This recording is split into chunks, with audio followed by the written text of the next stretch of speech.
അസ്സലാമു അലൈക്കും. ഇന്ന് ഞാൻ പോകാൻ പോകുന്നത് മുംബൈയിലെ പ്രസിദ്ധമായ ഹാജി അലി ദർഗയിലേക്കാണ്. അവിടെ പോകുമ്പോൾ ഒത്തിരി ആൾക്കാരുണ്ടായിരുന്നു. ഞാൻ ഏകദേശം ഇതൊരു ക്ലോസിങ് ടൈമിലാണ് ഞാൻ അങ്ങോട്ട് പോയത്. അപ്പോൾ ഒരുപാട് ആൾക്കാർ അങ്ങോട്ട് രണ്ട് സൈഡിൽ നിന്നും വരുന്നുണ്ടായിരുന്നു. അപ്പോൾ ഇതിന് വളരെ പ്രധാനപ്പെട്ട ഒരു കാര്യം എന്ന് പറയുന്നത്, ഇവിടെ പോകാൻ വേണ്ടിയിട്ട് ഒരു കടലിൻ്റെ നടുവിൽ നിർമ്മിച്ച ഒരു ചെറിയ നടപ്പാത, അതിൽ കൂടി കടന്നു വേണം ഹാജി അലി ദർഗയിലോട്ട് പോകാൻ. ഇതാണ് ഞാൻ പോകുന്ന വഴി. അപ്പോൾ ഞാൻ പോകുമ്പോൾ തന്നെ ഒട്ടേറെ ആൾക്കാർ തിരിച്ചു വരുന്നുണ്ട്. കാരണം അവിടെ ഓൾറെഡി ക്ലോസിങ് ടൈമായി. 10 മണിക്ക് ഇവിടെയൊക്കെ അടച്ചിട്ട് ആൾക്കാരൊക്കെ അകത്ത് പ്രവേശിപ്പിക്കില്ല. അങ്ങനെ ഞാൻ പോകുമ്പോൾ അങ്ങനെ ഒരു ടണലുണ്ടായിരുന്നു. ആദ്യം ഒരു ടണൽ കിട്ടി. അപ്പോൾ ഇവിടെ വരുന്നവർ 10 മണിക്ക് രാത്രി മുൻപ് ഇവിടെ എത്തുക, ഇവിടുത്തെ കാഴ്ചകൾ കാണുക. അപ്പോൾ ഞാൻ പോകുമ്പോൾ ഏകദേശം കടലൊക്കെ വളരെ എന്താ പറയുക, ഒരു തിരമാലയും അവിടുത്തെ ഒരു വലിയ ഒരു ഇതായിരുന്നു. ഞാൻ അങ്ങനെ പതുക്കെ അവിടെ നിന്ന് നടന്ന് നീങ്ങി. അപ്പോൾ ഇതാണ് അവിടുത്തെ ഉള്ള കാഴ്ചകൾ. അപ്പോൾ ഏകദേശം അവിടെ എത്താറായി.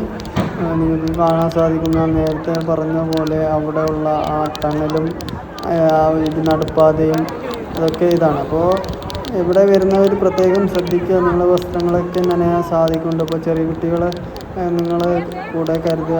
അപ്പോൾ വളരെ താഴ്ചയുള്ള ഒരു ഇടം കൂടിയാണ്. അപ്പോൾ ഇവിടെ രണ്ട് സൈഡും ഒന്നും നിർമ്മിച്ചിട്ടില്ല. താഴെ വീണാൽ ഒരു പക്ഷേ നമ്മളെ ജീവൻ തന്നെ അപകടത്തിലാവുന്ന ഒരു സാഹചര്യമാണ് ഇവിടെയുള്ളത്. അപ്പോൾ ഞാനവിടെ നടന്ന് നീങ്ങി. അപ്പോൾ ഒട്ടേറെ ആൾക്കാർ അവിടെ ഇങ്ങനെ വരുന്നുണ്ട്. അപ്പോൾ ഇതൊക്കെ കാഴ്ചകൾ. ഞാൻ ഒരു പച്ച കളറിൽ കാണുന്നതാണ് ഹാജി അലി ദർഗ. വളരെ പ്രസിദ്ധമാണ്. മുംബൈയിൽ തന്നെ വളരെ പ്രസിദ്ധമായൊരു പള്ളിയാണ് ഹാജി അലി ദർഗ. അങ്ങനെ ഞാൻ നടന്നു നീങ്ങുകയാണ്. അപ്പോൾ ഞാൻ വരുമ്പോൾ തന്നെ കുറേ ആൾക്കാർ കാണാൻ സാധിക്കും, വരുന്നുണ്ട്. അങ്ങനെ ഞാൻ അങ്ങോട്ട് പോവാണ്.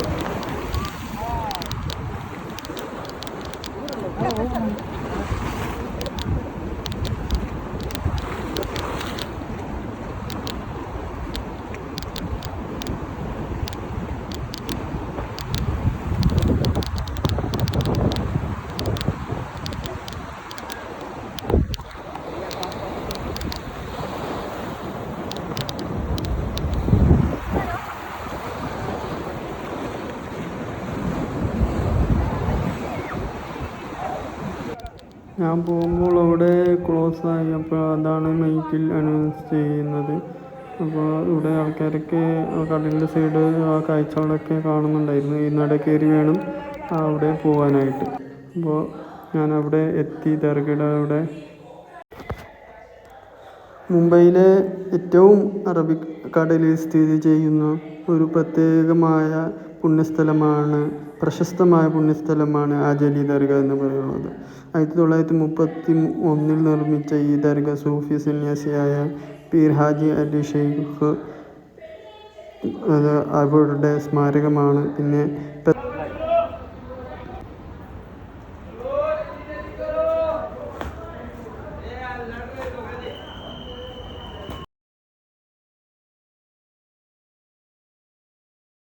बोला ना अंचब थोड़ा. हाँ ये बोलो.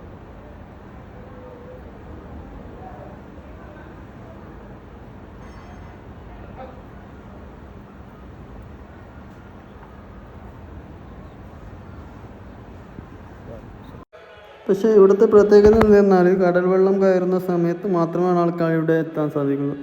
ഇല്ലെങ്കിൽ ഞാൻ വരുന്ന പോലെ ഇതിനേക്കാളും അധികമായാൽ ഒരിക്കലും ആളുകളെ ഇവിടെ കടത്തി വിടുന്നുണ്ടാവില്ല. അപ്പോൾ ഇവിടുത്തെ അറബിക്കടലിൻ്റെ നടുവിലാണ് ഇത് സ്ഥിതി ചെയ്യുന്നത്. അപ്പോൾ കടലിൻ്റെ ആ വിശാലത നിങ്ങൾക്ക് കാണാം. ഇതാണ് മുംബൈയിലെ ആ വലിയ പട്ടണം എന്ന്. ഇവിടെ കുറേ ആൾക്കാർ ഇപ്പോൾ പിന്നെ ഇവിടുത്തെ മിനാരമാണ് പ്രത്യേകത എന്ന് പറഞ്ഞാൽ. ആ മാർബിളിൽ പണിത ഈ മിനാരം വളരെ കാണാൻ നല്ല ഭയങ്കരവും താജ്മഹലിൻ്റെ അതേ ഭംഗിയും ഇവിടെ നിങ്ങൾക്ക് കാണാൻ സാധിക്കും.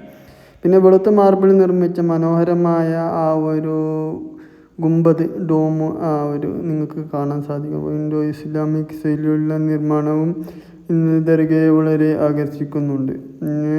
മതഭേദമില്ലാതെ എല്ലാ ആളുകളും ഇവിടെ എത്തി പ്രാർത്ഥിക്കുകയും അനുഗ്രഹം തേടുകയും ചെയ്യുന്നുണ്ട്.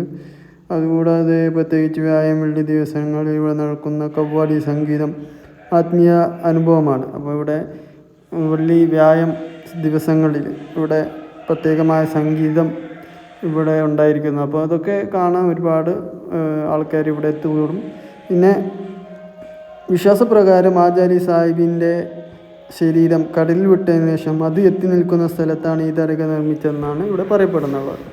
അപ്പോൾ ഇതൊക്കെയാണ്. അപ്പോൾ ഞാൻ സിയാറത്ത് ചെയ്ത് കുറച്ച് പ്രാർത്ഥിച്ചു ഞാൻ തിരിച്ചു പോവുകയാണ്. അപ്പോൾ ഇവിടുത്തെ കാഴ്ചകളാണ് ഇവിടെ കാണാൻ സാധിക്കുന്നത്.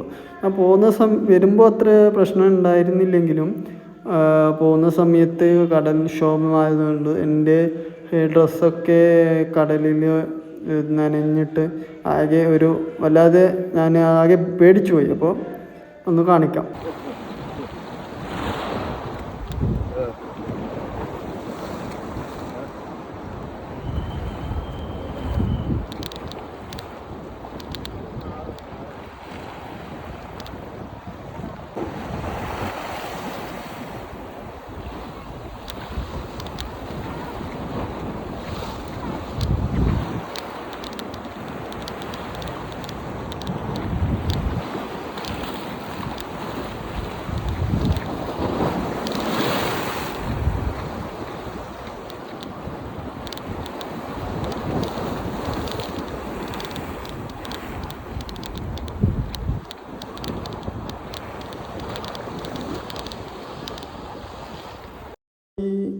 അതിശക്തമായ തിരമാലകൾ കാറ്റുണ്ട്. ഡ്രസ്സുകളൊക്കെ നനഞ്ഞു പോയി.